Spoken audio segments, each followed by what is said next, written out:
علم کے مناسبت سے مولا فرما رہے ہیں، سماعت فرمائیے کہ جنگ صفین کا نقشہ ذرا دیکھے دنیا، اور جمل کو بھی ذرا ذہن میں اپنے رکھنا۔ نہرواں جنگ کا منظر بھی سبھی نے دیکھا، نہرواں جنگ کا منظر بھی سبھی نے دیکھا۔ سبھی جنگوں میں علم ہاتھ میں کس کے آیا، لے کے ہاتھوں میں علم یہ سبھی سردار بنے، لے کے ہاتھوں میں علم یہ سبھی سردار بنے۔ میں تو میں ہوں میرے بچے بھی علمدار بنے، میں تو میں ہوں میرے بچے بھی علمدار بنے، میں تو میں ہوں میرے بچے بھی علمدار بنے، میں تو میں ہوں میرے بچے بھی علمدار بنے۔ ایک صلوات کا سہارا دیجیے گا، اللہم صلی علی محمد و آل محمد وعجل فرجہم۔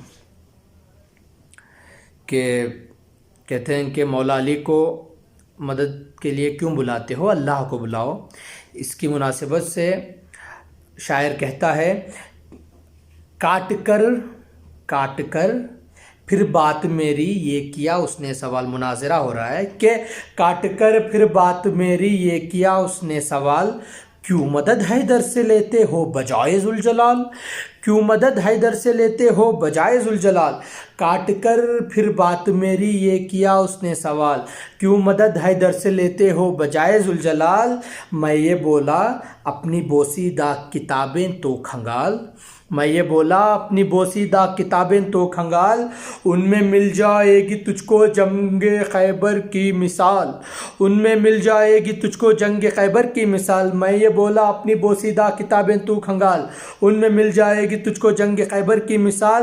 تجھ پہ ہو جائے گا ثابت بحث یہ بیکار ہے، تجھ پہ ہو جائے گا ثابت بحث یہ بیکار ہے۔ نعرہ حیدر لگانا سنت سرکار ہے، نعرہ حیدر لگانا سنت سرکار ہے، نعرہ حیدر لگانا سنت سرکار۔ بر محمد و آل محمد صلی اللہ علیہ وسلم، اللہم صلی علی محمد و آل محمد وعجل فرجہم۔ سرخ روح ہوائے کفر کا چہرہ اترا، سرخ روح ہوائے کفر کا چہرہ اترا، گھر میں اللہ کے جس دم میرا مولا اترا،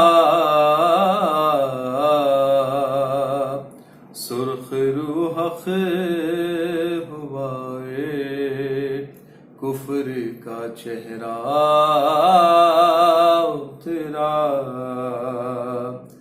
اپنا گھر سونپ کے حیدر کو یہ خالق نے کہا، اپنا گھر سونپ کے حیدر کو یہ خالق نے کہا، اور کچھ تو عمران کے احسان کا بدلہ اترا،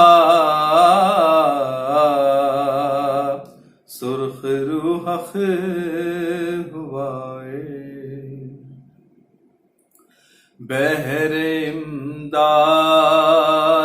ہر ایک دور میں اترے ہیں علی، بحر امداد ہر ایک دور میں اترے ہیں علی، عرش سے کوئی پیمبر نہ اکیلا اترا، سرخ روح ہوائے کفر کا چہرہ، رات بھر اپنے مکانوں کو سجاتے رہے لوگ، رات بھر اپنے مکانوں کو سجاتے رہے لوگ، در پہ حیدر کے دریا کے ستارہ اترا سرخ روح اور جنگ فتح خیبر کے حوالے سے دیکھیے گا، کل علم مید کو دوں گا سے ہوا یہ ثابت، کل علم مرد کو دوں گا سے ہوا یہ ثابت، آج تک جنگ میں لشکر تھا زنانہ اترا سرخ روح آئی سر سر کی صدا اڑنے لگے سر ہے سو، آئی سر سر کی صدا اڑنے لگے سر ہے سو، تیغ حیدر کا جو میدان میں صدقہ اترا سرخ روح ذوالفقار اسد اللہ اٹھانے کا تھا شوق، ذوالفقار اسد اللہ اٹھانے کا تھا شوق، کتنے اصحاب کا اس شوق میں شانہ اترا سرخ روح لطف معراج کی منزل کا ملا نانا کو، لطف معراج کی منزل کا ملا نانا کو، جب تلک پشت سے خود سے نہ نواسا اترا سرخ روح ہوا کفر کا چہرہ اترا، اور محمد وآل محمد صلوات اللہ صلی علی محمد وآل محمد بے کسوں کے مددگار مولا نے جز تیرے کوئی اپنا سہارا نہیں، تیرا در چھوڑ کر جائے آخر کہاں، غیر کا در جبھی کو گوارا نہیں، جو علی کا نہیں وہ نبی کا نہیں، جو نبی کا نہیں وہ خدا کا نہیں، جو علی کا نہیں وہ نبی کا نہیں، جو نبی کا نہیں وہ خدا کا نہیں، اے مسلمان اصحاب سے پوچھ لے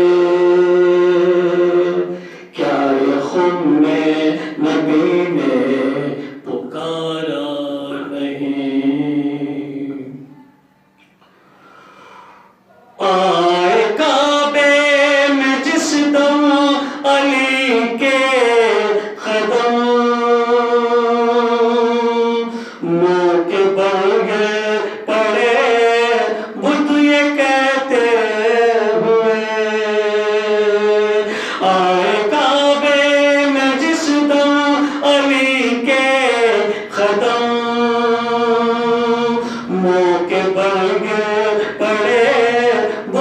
کہتے ہوئے آئیے آئیے جانشین نبی آئیے جانشین نبی یہ تمہارا ہی گھر ہے ہمارا نہیں وہ تو کم ضعیف ہے جو تجھے چھوڑ دے ورنہ مولا علی تیری تعظیم کو وہ تو کم ضعیف ہے جو تجھے چھوڑ دے ورنہ مولا علی تیری تعظیم کو جو پلٹ کر نہ آئے وہ سورج نہیں جو نہ چوکٹ کو چھومے وہ تارا نہیں کل ایمان ہے تو کل اسلام تو دین کی رگ میں ہے صرف تیرا لہو کل ایمان ہے کل اسلام تو دین کی رگ میں ہے صرف تیرا لہو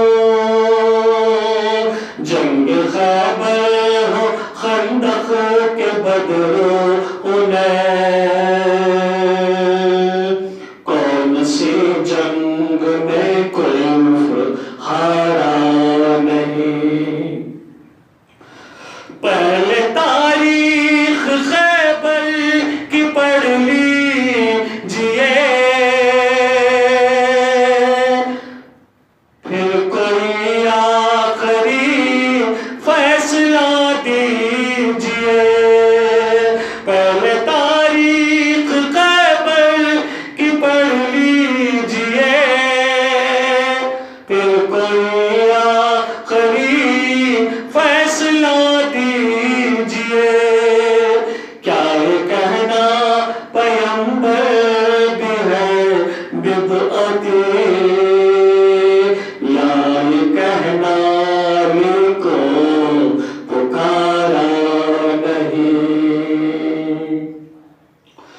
جان خندق میں کیسے مسلمان تھے تانے کفر چپ چاپ سنتے رہے جان خندق میں کیسے مسلمان تھے تانے کفر چپ چاپ سنتے رہے سب کے پہلوں میں تلوار موجود تھی سب کے پہلوں میں تلوار موجود تھی امر کا سر کسی نے اتارا نہیں اعوذ باللہ من الشیطان اللعین الرجیم بسم اللہ الرحمن الرحیم الحمد للہ رب العالمین والصلاة والسلام علی رسولہ الکریم وعلی اہل بیتہ الطیبین الطاہرین ولعنۃ اللہ علی اعدائہم اجمعین اما بعد فتح خیبر کی اس مبارک تاریخ کے موقع پر تمام مسلمانان جہان کی خدمت میں ہدیہ تبریک و تہنیت پیش کرتا ہوں آج کی یہ تاریخ دین اور اسلام کی حیثیت سے اور مسلمانوں کی حیثیت سے بہت ہی عظیم تاریخ ہے. تاریخ اسلام میں اس تاریخ کی بڑی اہمیت ہے، اس لیے کہ اسلام کے لیے خطرہ تھا، لوگ اسلام کے دشمن تھے، اسلام کو تباہ و برباد کرنا چاہ رہے تھے، اسلام کو مٹانا چاہ رہے تھے۔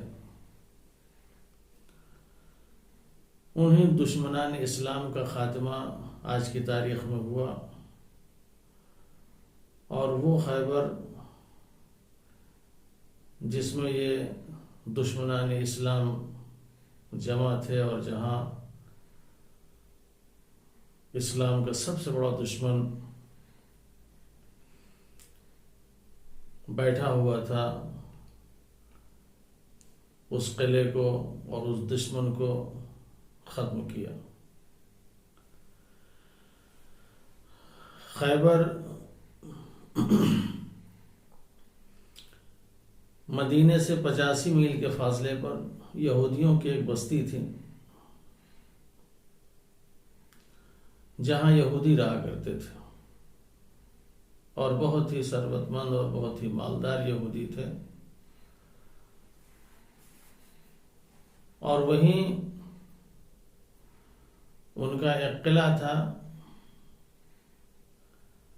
جہاں ان کے بڑے بڑے سردار رہا کرتے تھے۔ یہ بستی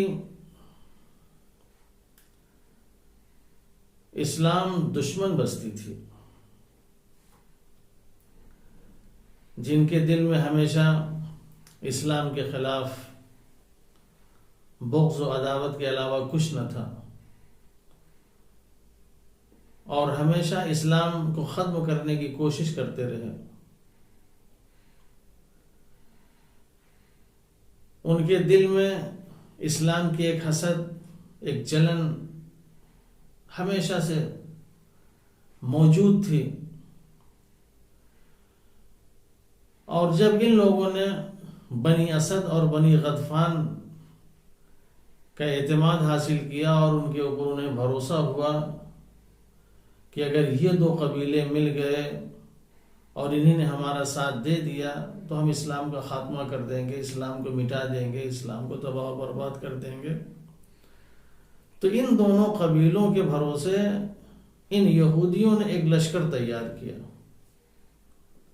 پوری فوج تیار کر لی، اور یہ فوج تیار کرنے کے بعد یہ چاہتے تھے کہ مدینے کے اوپر حملہ کریں اور جتنے ہیں سب کو ختم کر دیں، اسلام کو ختم کر دیں، اسلام کے ماننے والوں کو ختم کر دیں، اسلام کے بانی کو ختم کر دیں۔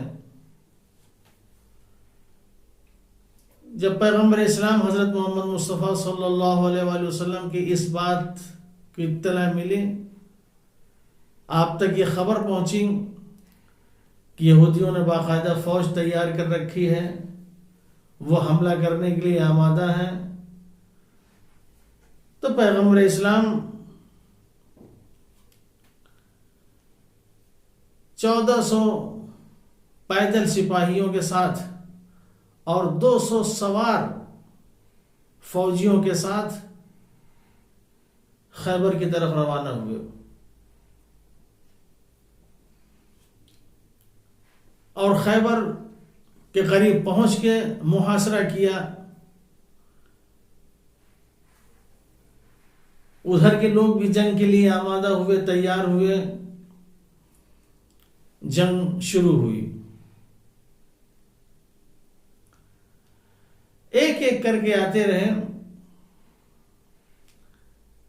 لڑتے رہے، خاتمہ ہوتا رہا، دشمن ایک ایک کر کے مرتا رہا، مگر وہ قلعہ جس کو فتح کرنا چاہتے تھے،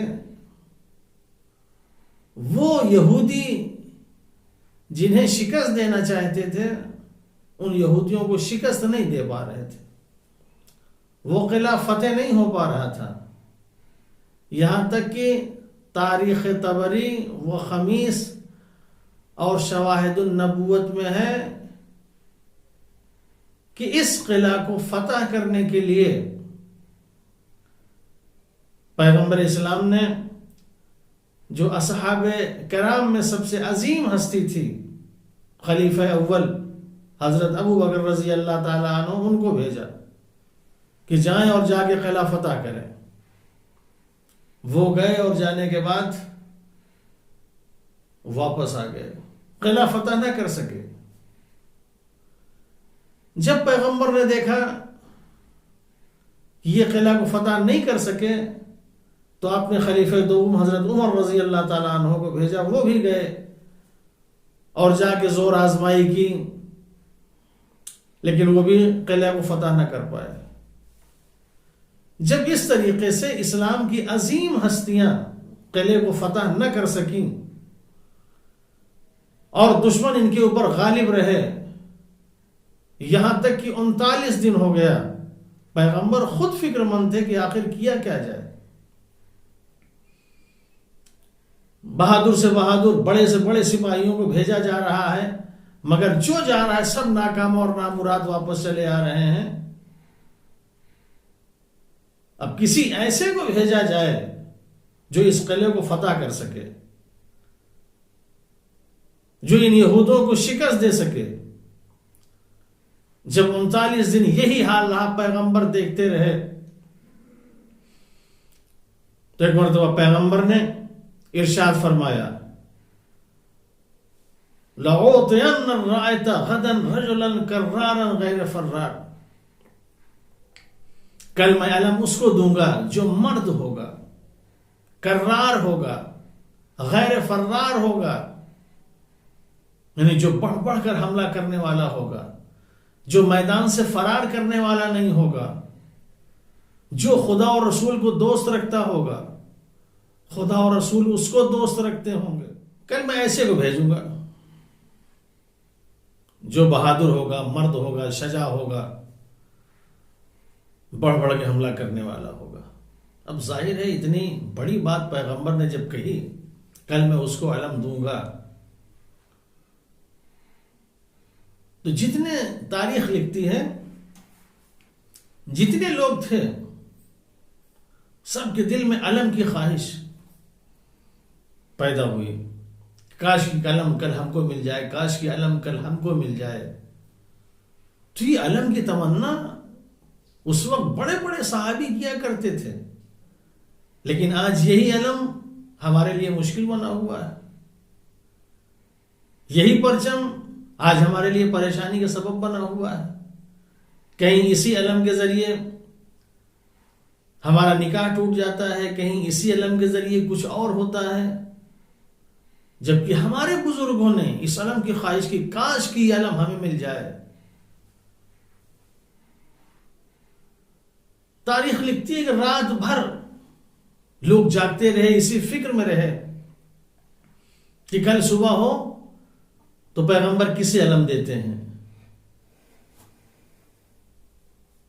کسی بھی طرح اللہ اللہ کر کے رات گزری، صبح ہوئی، سب پیغمبر کے سامنے حاضر ہوئے، اور ہر ایک پیغمبر کے آگے پیچھے گھوم رہا ہے، ٹہل رہا ہے۔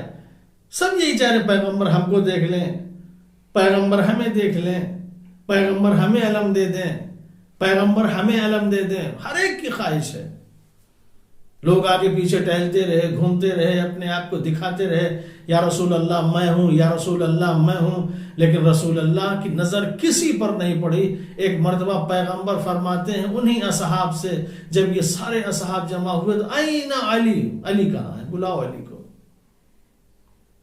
جیسے ہی علی کا نام لیا سب پریشان ہو گئے، حالانکہ پہلے ہی سب کو پتہ چل جانا چاہیے تھا، پہلے ہی سب کو معلوم ہونا تھا، اتنی تمنا نہیں کرنا چاہیے تھی، اتنی آرزو نہیں کرنی چاہیے تھی۔ جب پیغمبر نے پہلے ہی جملہ یہ عرض کر دیا کہ لَأُعْطِيَنَّ الرَّائِطَ غَدًا رَجُلًا كَرَّارًا، میں کل علم اس کو دوں گا جو مرد ہوگا، بہادر ہوگا، کرار ہوگا،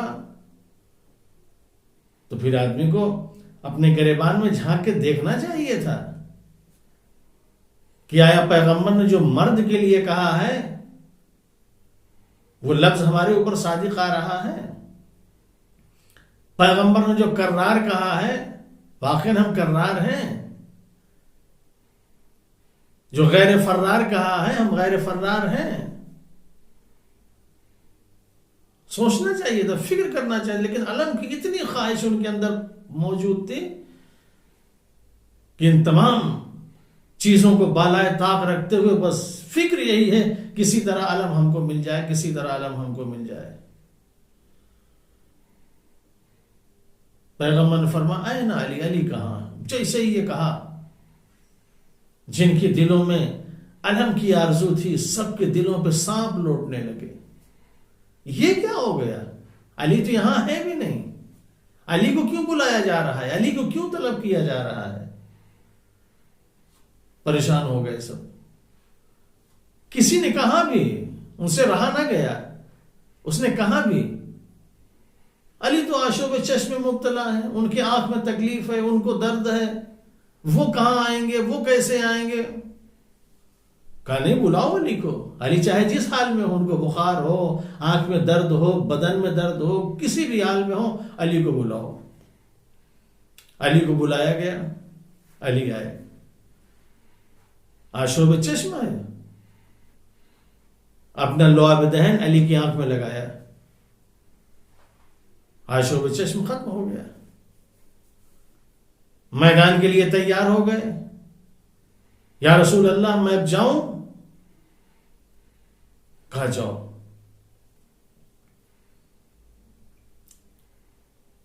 آج اسلام کے لشکر سے علی اس شان سے نکلے کہ آنے والے کو یہودیوں نے دیکھ کر دور سے سمجھ لیا کہ ابھی تک جو آئے تھے یہ آنے والا ان کے جیسا نہیں ہے، یہ کوئی اور ہے. اور جیسے ہی نکل کے پہنچے ہیں اور پہنچنے کے بعد علم کو پتھر پہ نصب کیا. نصب کرنا تھا، ان کی پریشانی اور بڑھ گئی یہودیوں کی. پھر جب علی کے چہرے کو دیکھا، علی کے وہ صفات دیکھے، گھبرا گئے، پریشان ہو گئے. جیسے ہی اس ایک یہودی نے دیکھا کہ علی نے پتھر پہ علم کو نصب کیا، علم کو گاڑا، اور سارے صفات وہ ہیں جو علی کے صفات اپنی کتاب توریت میں پڑھی تھی، بھاگتا ہوا گیا، یہودیوں کے درمیان پہنچتا ہے اور کہتا ہے کہ آج آنے والا کوئی معمولی شخص نہیں ہے، یہ وہی ہے جسے آج خیبر کو فتح کرنا ہے، یہ آج خیبر کو فتح کر لے گا. کہا کیا ہوا، کیا علامت دیکھی، کون سی خوبی اس کے اندر ہے؟ کہا اس کے اندر وہ خوبیاں ہیں جو میں نے توریت میں پڑھی. یہ بغیر فتح کیے ہوئے واپس نہیں جائے گا، یہ بغیر در خیبر اکھاڑے ہوئے واپس نہیں جائے گا. سمجھ گیا، توریت میں پڑھی تھی یہ ساری چیزیں. اس کے بعد جب پتھر پہ علم کو گاڑنے کے بعد آگے بڑھے، پورا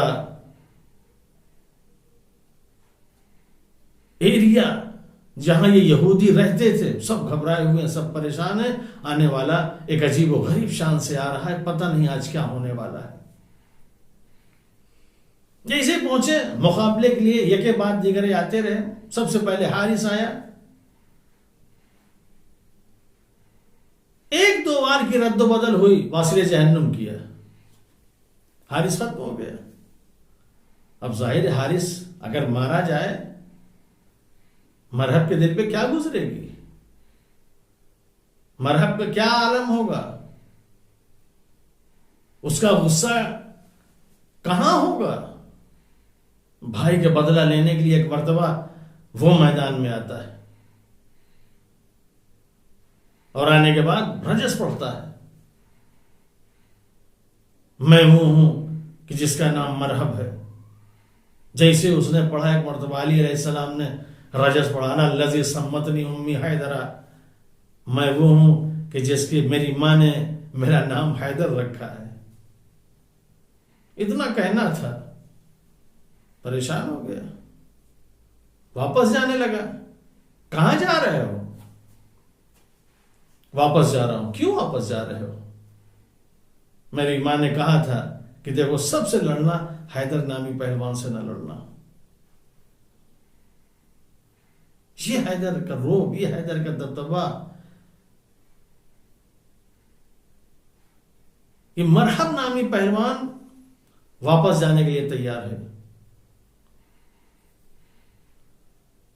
بہرحال اس کو بہکایا، شیطان نے ورغلایا اور پھر واپس آیا، اور واپس آنے کے بعد لڑنے کے لیے تیار ہوا.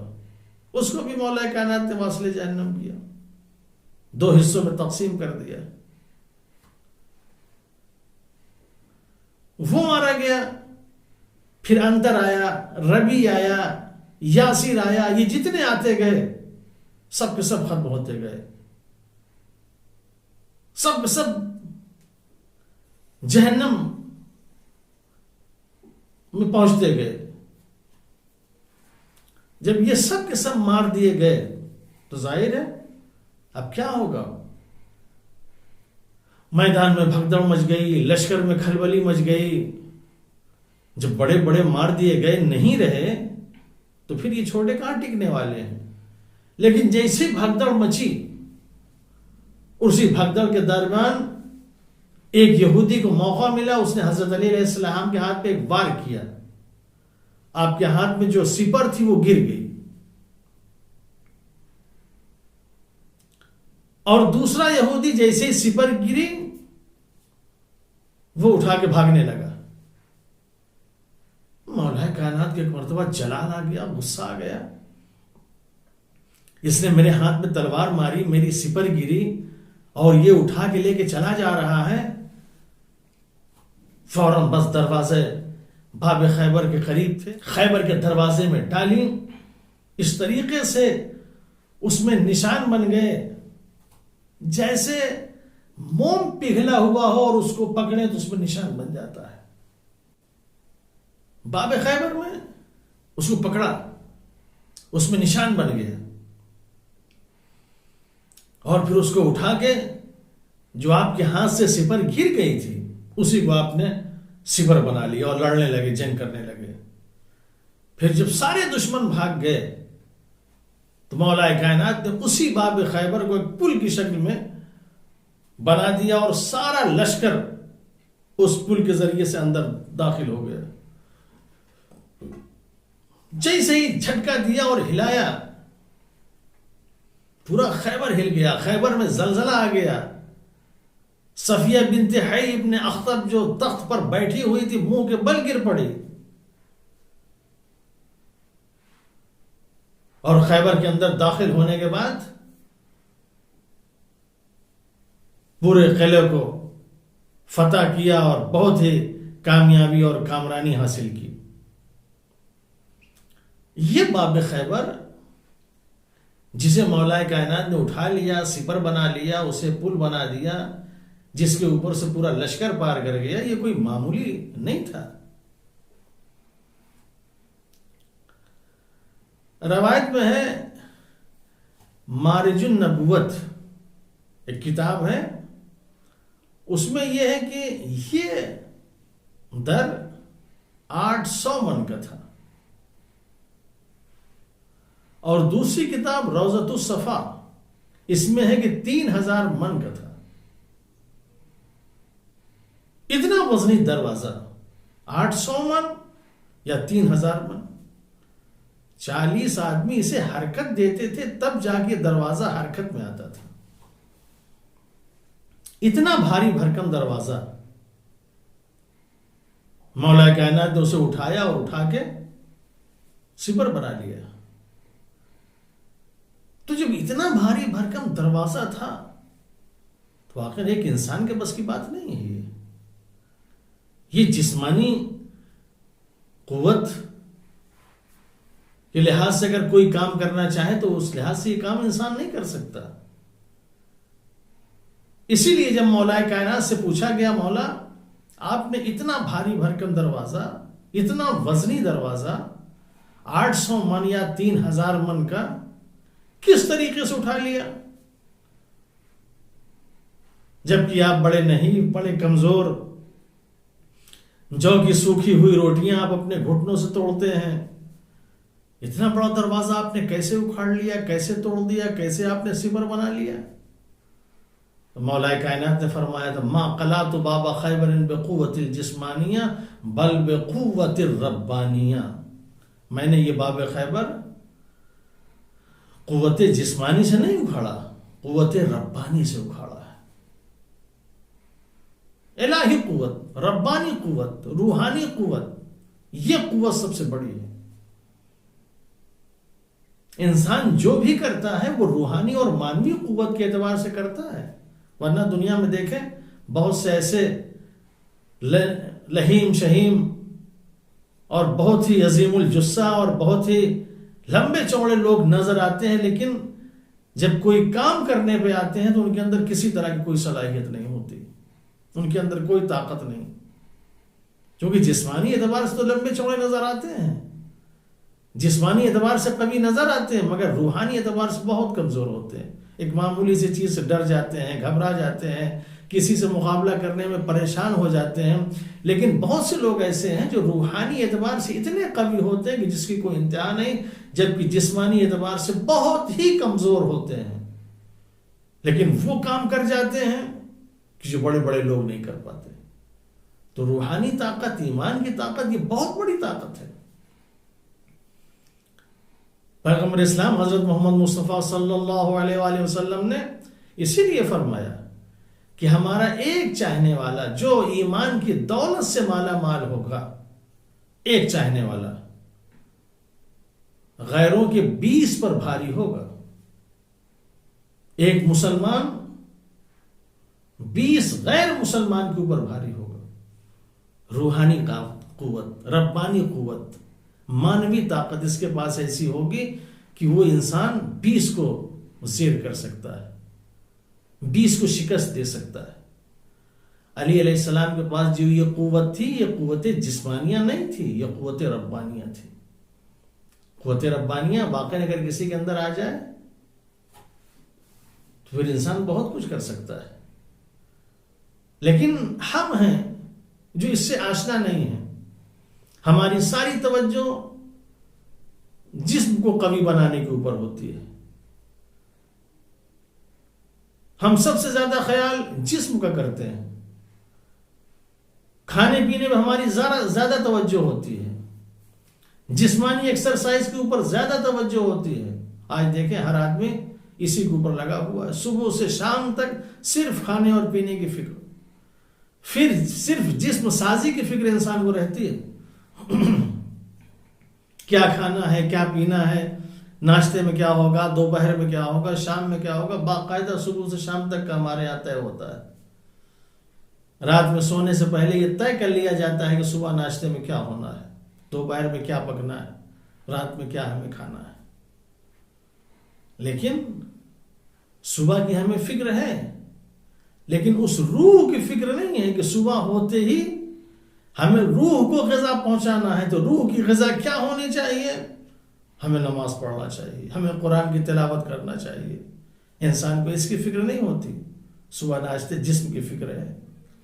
جس طریقے سے انسان جسم کی فکر کیے ہوئے کہ اٹھتے ہی ہم کو بیڈ ٹی ملے، ہم کو اس کے بعد ناشتہ ملے، اسی طریقے سے انسان کاش کی روحانی غذا کے لیے اگر یہ انسان اتنی ہی کوشش کر لے تو جسمانی اور روحانی اعتبار سے اتنا قوی ہو جائے گا کہ اس کا مقابلہ کوئی نہیں کر سکتا.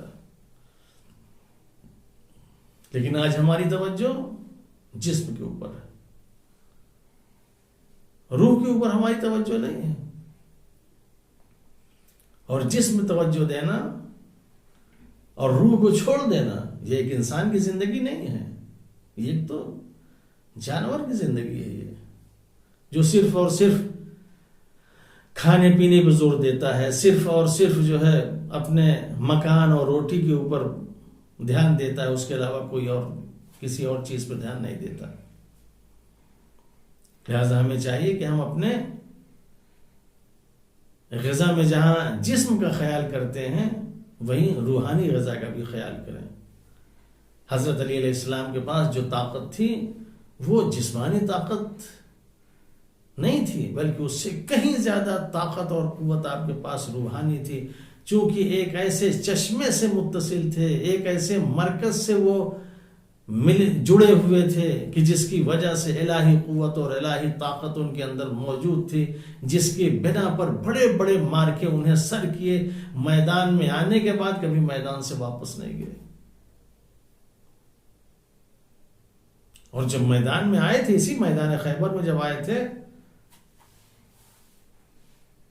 تو رسول اللہ سے پہلے یہی پوچھا، یا رسول اللہ میں میدان میں تو جا رہا ہوں، مگر کب تک لڑوں، کب تک واپس آؤں؟ تو پیغمبر اسلام حضرت محمد مصطفیٰ صلی اللہ علیہ وآلہ وسلم نے جواب دیا تھا، اے علی جب تک فتح نہ ہو جائے تب تک واپس نہ آنا۔ اور یہی وجہ ہے کہ جب مولا کائنات گئے ہیں تو جب تک فتح نہیں کر لیا تب تک واپس نہیں آئے۔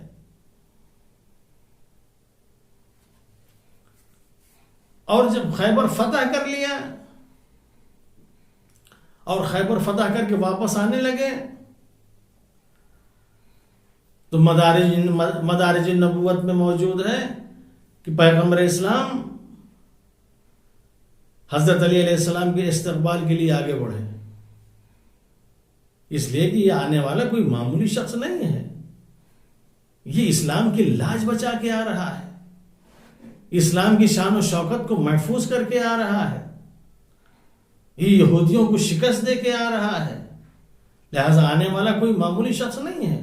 ظاہر ہے ویسے لوگوں کو استقبال کرنا چاہیے، استقبال بیکار لوگوں کو نہیں ہوتا، استقبال انہی لوگوں کو ہوتا ہے جو واقعاً کارآمد ہوتے ہیں، جو اچھے ہوتے ہیں، جو قاعدے کے لوگ ہوتے ہیں۔ ہر ایک کا استقبال نہیں کیا جاتا، پیغمبر نے طریقہ بھی بتایا، دیکھو استقبال کس کا کیا جاتا ہے، استقبال ہر ایک کا نہیں کیا جاتا۔ آگے بڑھے، علی علیہ السلام کو سینے سے لگایا، پیشانی کا بوسہ دیا، اور پیشانی کا بوسہ دینے کے بعد پیغمبر اسلام نے ایک جملہ کہا، اے علی تم سے خدا و رسول، جبریل و میکائیل اور تمام فرشتے خوش ہیں، تمام فرشتے راضی ہیں، تم نے وہ کام کر دیا ہے کہ اللہ سے لے کے رسول اور رسول سے لے کے فرشتے جتنے ہیں سب کے سب تم سے راضی ہیں۔ یہ سند واقعاً بہت بڑی بات ہے، یہ اللہ کا راضی ہونا واقعاً، یہ رضایت اگر کسی کو حاصل ہو جائے کیا کہنا۔ بہت سے لوگ زبردستی راضی ہونے کا دعویٰ کرتے ہیں کہ خدا ہم سے راضی ہے، اللہ ہم سے راضی ہے، رسول ہم سے راضی ہے۔ نا، اگر اللہ کسی سے راضی ہے تو علی سے راضی ہے، رسول اگر کسی سے راضی ہیں تو علی سے راضی ہیں، فرشتے اگر کسی سے راضی ہیں تو علی سے راضی ہیں، جو اتنا بڑا کارنامہ انجام دے کے آ رہے ہیں۔ ینابیع المودت میں یہاں تک ہے کہ پیغمبر اسلام نے حضرت علی علیہ السلام کے لیے فرمایا کہ اے علی خدا نے تمہیں وہ فضیلت دی ہے کہ اگر میں اسے بیان کرتا تو لوگ تمہاری خاک قدم کو بطور تبرک اٹھا کر لے جاتے۔ یہ ہے علی کی فضیلت، لیکن پیغمبر اسلام نے علی کی وہ فضیلتیں نہیں بیان کی، علی کی وہ چیزیں جو بیان کرنا چاہیے پیغمبر نے نہیں ذکر کی، ورنہ خاک قدم تک نہ چھوڑتے علی کی وہ ذات تھی، علی کی وہ شخصیت تھی، علی کا وہ مقام تھا، علی کا وہ مرتبہ تھا۔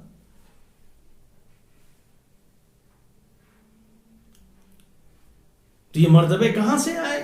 یہ مرتبہ اسی وقت انسان کو حاصل ہوتا ہے جب خدا رسول اور اہل بیت کے لیے کام کرتا ہے۔ آج جو یہاں استقبال کیا، آج جو یہاں سینے سے لگایا، وہ صرف اس لیے کہ یہودیت کو شکست دے کے آ رہا تھا۔ یہ کون یہودیوں کو شکست دے کے آ رہا تھا؟ جس کے لیے پیغمبر نے فرمایا لَأُعْطِيَنَّ الرَّائَةَ غَدًا رَجُلًا كَرَّارًا۔ تو اگر یہ پیغمبر نے ایک اصول اور ایک قانون بتا دیا کہ دیکھو اگر یہودیت کو کوئی ختم کرنا چاہتا ہے، اگر کوئی شکست دینا چاہتا ہے تو اس کے لیے شرط یہ ہے کہ سب سے پہلے وہ مرد ہو. ہر ایک یہ کام نہیں کر سکتا، یہ مردوں کا کام ہے یہودیوں کا ختم کرنا. یہودی آج سے ہمارے دشمن نہیں ہیں، یہ ابتدائی اسلام سے یہ ہمارے دشمن ہیں یہ، اور کسی بھی قیمت بھی ہم سے راضی نہیں ہوں گے، چاہے ہم ان کے لیے جو کچھ کریں، اور آج ہم سب کچھ کرنے کے لیے تیار بھی ہیں.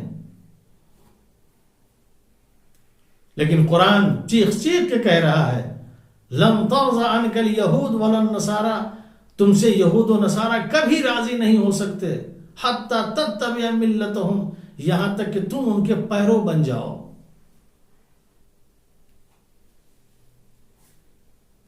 چاہے ان کی خوشنودی کے لیے آپ جتنا کر لیں، پیسوں کی لالچ میں چاہے جو آپ کر لیں، حکومت اور دولت کی لالچ میں جو چاہیں آپ کر لیں، سب کچھ کر لیں، مگر کسی بھی قیمت پہ تم سے راضی نہیں ہوں گے. ایک دن تمہارا ہی خاتمہ ہوگا، ایک دن تمہیں صفحہ ہستی سے مٹا کے چھوڑ دیں گے. جب تک ان کے پیروں نہیں بن جاؤ گے، جب تک تم خود یہودی نہیں بن جاؤ گے، جب تک تم خود نصارہ نہیں بن جاؤ گے، تب تک وہ تم سے کسی قیمت پر راضی نہیں ہوں گے، چاہے ان کے جتنے تم کام کرو. اگر ان کو ختم کرنا ہے تو پہلی شرط یہ کہ تمہیں مرد بننا پڑے گا. واقعاً آج جو مرد ہیں انہی مردوں نے ان کے ناک میں دم کیا ہے، ورنہ جو جہاں مردانگی نہیں ہے وہاں یہودیت کو کوئی شکست نہیں دے رہا ہے، صرف اور صرف سب یہودیوں کے گن گا رہے ہیں. یہ جتنے عرب ممالک ہیں، اگر یہ مرد ہوتے